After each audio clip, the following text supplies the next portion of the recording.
Welcome to our YouTube channel bio Baba. आज के इस लेक्चर में हम फोटो बायोलॉजी से एक और टॉपिक लेके आए जिसका नाम है क्रिप्टोक्रोम।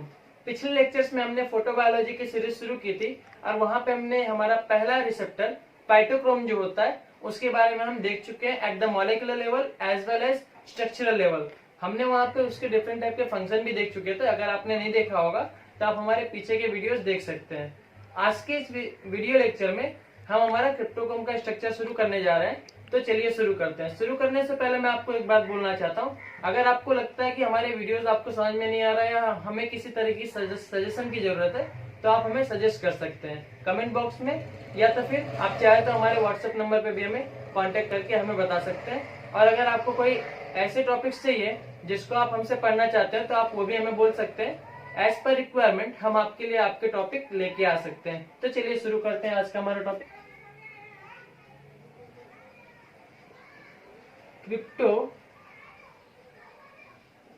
क्रिप्टोक्रोम। क्रिप्टोक्रोम जो होते हैं बेसिकली हमें फर्स्ट पॉइंट जब इसका नाम सुने तो हमें याद आना चाहिए कि ये एक ब्लू लाइट रिसेप्टर है। किस तरह के रिसेप्टर है ये? ब्लू लाइट रिसेप्टर है। अगर फाइटोक्रोम की हम बात करें तो वहां पे हमने देखा था कि वो किस तरह के रिसेप्टर थे, red light and far red light. याद आया आपको? अगर आपने वीडियो लेक्चर देखा होगा तो आपको याद होगा कि फाइटोक्रोम जो होते हैं वो किस तरह से होते हैं, रेड लाइट और फार रेड लाइट। ठीक, क्रिप्टोक्रोम जो होते हैं वो ब्लू लाइट रिसेप्टर होते हैं। पहली बात क्लियर। अगर इसके हम डिस्ट्रीब्यूशन की बात करें, डिस्ट्रीब्यूशन का मतलब ये कहां कहां पे पाए जाते हैं। ठीक है, तो डिस्ट्रीब्यूशन की बात करेंगे तो ये प्लांट्स में पाए जाते हैं। Obviously we are talking about plants here, तो प्लांट्स में तो पाए ही जाते हैं। देन ये एनिमल्स में भी पाए जाते हैं। ओके, लोअर ऑर्गेनिज्म से लेके हायर एनिमल्स तक एनिमल्स में भी पाए जाते हैं। Algae, bacteria, even fungi. तो इनका डिस्ट्रीब्यूशन लगभग क्या है, यूबिक्विटनस है ना। हम बोलते हैं यूबिक्विटनस कब बोलते हैं, जब जिसका डिस्ट्रीब्यूशन सभी जगह पे हो। ठीक, तो डिस्ट्रीब्यूशन हो गया इसका। ब्लू लाइट रिसेप्टर होते हैं बेसिकली, हमने फर्स्ट पॉइंट देखा। देन इसका डिस्ट्रीब्यूशन। देन क्रिप्टोक्रोम जो होते हैं, क्रिप्टो का मतलब देखेंगे, क्रिप्टो का मतलब होता है हिडन। ओके, क्रिप्टो का मतलब होता है हिडन। ठीक, ये इसका मतलब हो गया नाम का, हिडन टाइप के रिसेप्टर जैसा हम बोलते हैं। ठीक है, और इसके क्या इंपॉर्टेंट पॉइंट हो सकता है क्रिप्टोक्रोम के? किसी भी प्लांट में एक्चुअली अराबिडोप्सिस थैलियाना एक मॉडल प्लांट है। अराबिडोप्सिस थैलियाना प्लांट में एक मॉडल ऑर्गेनिज्म है। ठीक है, जो बॉटनिस्ट होंगे उनको पता होगा, प्लांट में अराबिडोप्सिस थैलियाना के ऊपर मैक्सिमम एक्सपेरिमेंट किए जाते हैं। उसमें 3 तरह के क्रिप्टोक्रोम पाए गए हैं। उसमें कितने तरह के क्रिप्टोक्रोम पाए गए? 3 तरह के, cryptochrome 1, cryptochrome 2 and cryptochrome 3। Clear? ये 3 तरह के क्रिप्टोक्रोम यहाँ पे पाए गए हैं।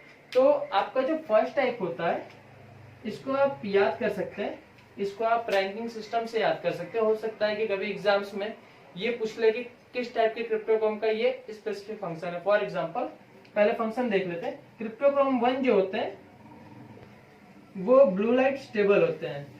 क्रिप्टोक्रोम 1 जो होते हैं वो ब्लू लाइट स्टेबल होते हैं। और यूजुअली इनका जो लोकेशन होता है, अगर हम लोकेशन की बात करें तो ये न्यूक्लियस में पाए जाते हैं, और न्यूक्लियस के साथ साथ साइटोप्लाज्म में भी या साइटोसोल में भी पाए जाते हैं। ठीक, तो इनका जो लोकेशन है कहाँ पे, न्यूक्लियस में भी है, साइटोसोल में भी है, और ये ब्लू लाइट स्टेबल है।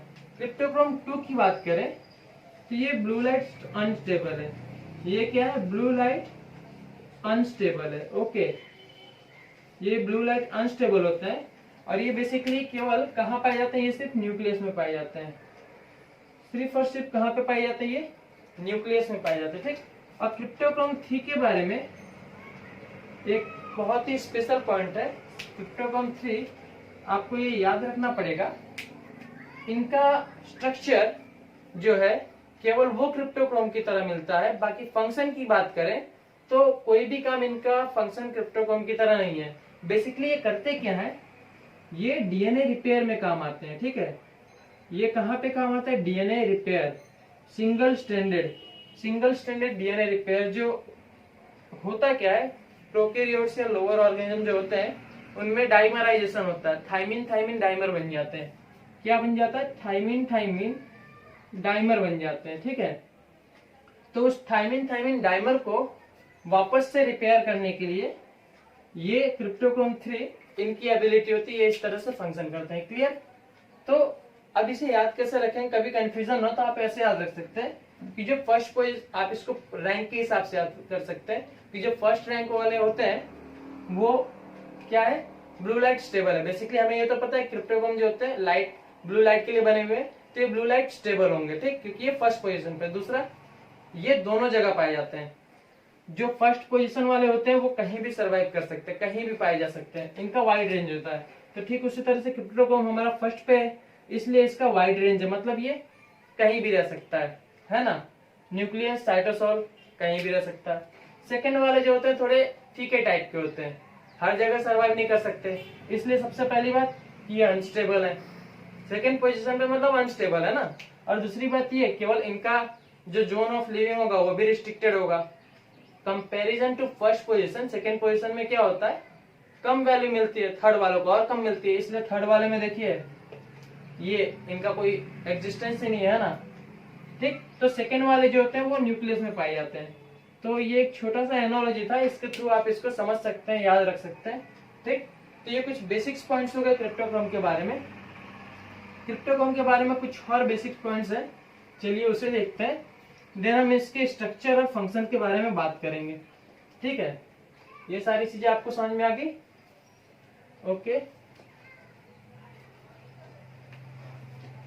स्ट्रक्चर की बात करें, अगर हम स्ट्रक्चर की बात करते हैं तो जब हमने रिसेप्टर्स की स्ट्रक्चर हमने शुरू किया था तो वहां पे हमने क्या देखा था कि जो रिसेप्टर होते हैं, फोटो रिसेप्टर जो होते हैं, यहाँ हम जर्नलाइज बात कर रहे हैं, फोटो रिसेप्टर जो होते हैं उनके दो पार्ट होते हैं। बेसिकली उनके दो पार्ट होते हैं ना, एक प्रोटीन पार्ट होता है, एक प्रोटीन पार्ट होता है, क्लियर, और दूसरा नॉन प्रोटीन पार्ट होता है।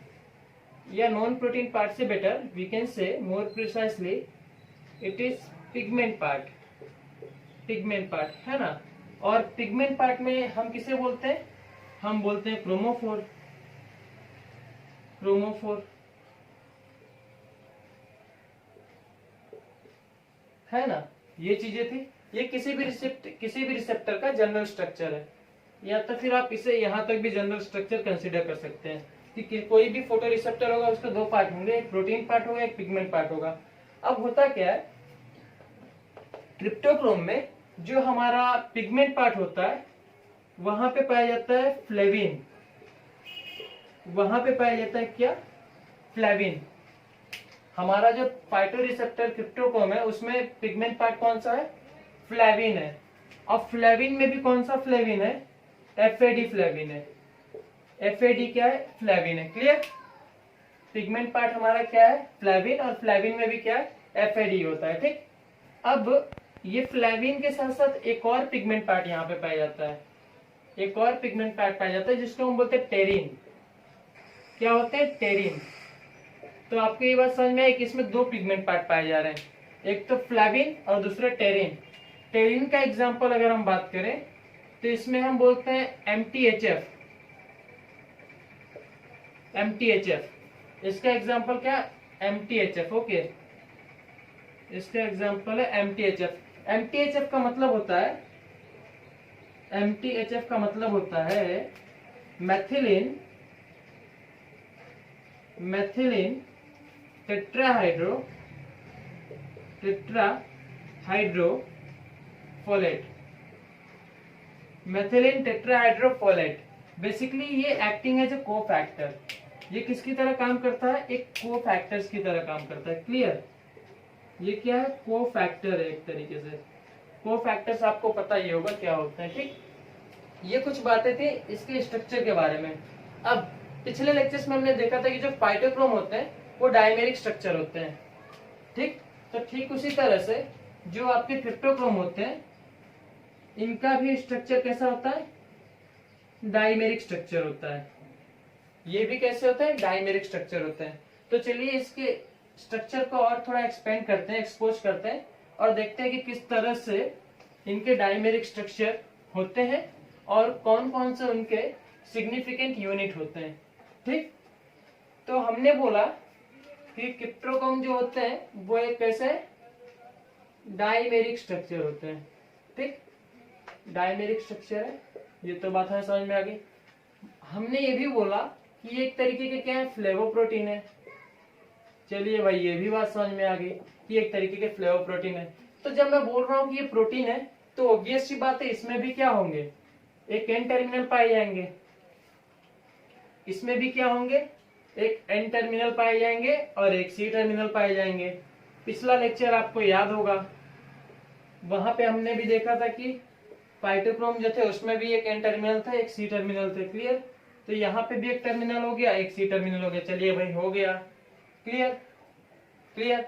हमें पता है एन टर्मिनल का काम क्या है, हमें पता है एन टर्मिनल का क्या काम है। एन टर्मिनल किस लिए होता है, एन टर्मिनल अगर आपको याद हो तो हमने बात किया था कि एन टर्मिनल जो होता है वो सेंसरी डोमेन होता है। एन टर्मिनल क्या होता है, सेंसरी डोमेन होता है। बेसिकली कोई भी लाइट जब आएगी, ब्लू लाइट जब आएगी तो उसको सिग्नल को परसीव करेगा, सिग्नल को क्या करेगा, ये परसीव करेगा, यानी कि सिग्नल परसेप्शन का काम होता है, हम ऐसा भी बोल सकते हैं, है ना।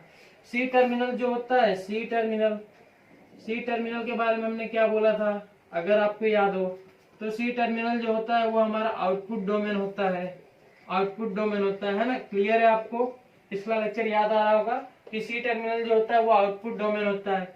मतलब ये जो होगा ये सिग्नल ट्रांसडक्शन का काम करेगा। ये क्या काम करेगा, सिग्नल ट्रांसडक्शन का काम करेगा। चीजें क्लियर हो रही होंगी हो सकता है, ठीक। एन टर्मिनल सी टर्मिनल के फंक्शन समझ में आ गए। हमें पता है कि जब ये रिसेप्टर है, एक तरीके का फाइटो रिसेप्टर है, तो हमने अभी देखा कि यहाँ पे कौन सा वो पाया जा रहा था, फ्लेविन पाए जा रहे थे, है ना। फ्लेविन, और फ्लेविन में एफएडी और एमटीएचएफ पाए जा रहे थे, है ना। एमटीएचएफ, एमटीएचएफ, ये दो तरह के मॉलिक्यूल पाए जा रहे थे। तो फॉर एग्जांपल ये हमारा एन टर्मिनल है, इधर का एन टर्मिनल है, ठीक। तो इसमें दो डोमेन, ये देखिए इधर कुछ एन टर्मिनल पे इधर, ठीक है, यहाँ पे एक एफएडी पाया जाएगा, यहाँ पे क्या पाया जाएगा, एक एफएडी पाया जाएगा, ठीक। इसी के साथ इन एसोसिएशन यहीं पे क्या पाया जाएगा, एमटीएचएफ पाया जाएगा, एमटीएचएफ, मैथिलीन टेट्राहाइड्रोफोलेट। क्लियर हुआ, ये दोनों क्या है आपके, एमटीएचएफ एंड एफएडी, ये आपके क्रोमो पार्ट है ना, क्रोमो वाले पार्ट, यानी कि ये हमारे कैसे पार्ट हो गए, पिगमेंट पार्ट हो गए। कैसे हो गए, पिगमेंट पार्ट हो गए। ये स्ट्रक्चर क्लियर है आपको, ठीक, ये चीज क्लियर हो गई होगी।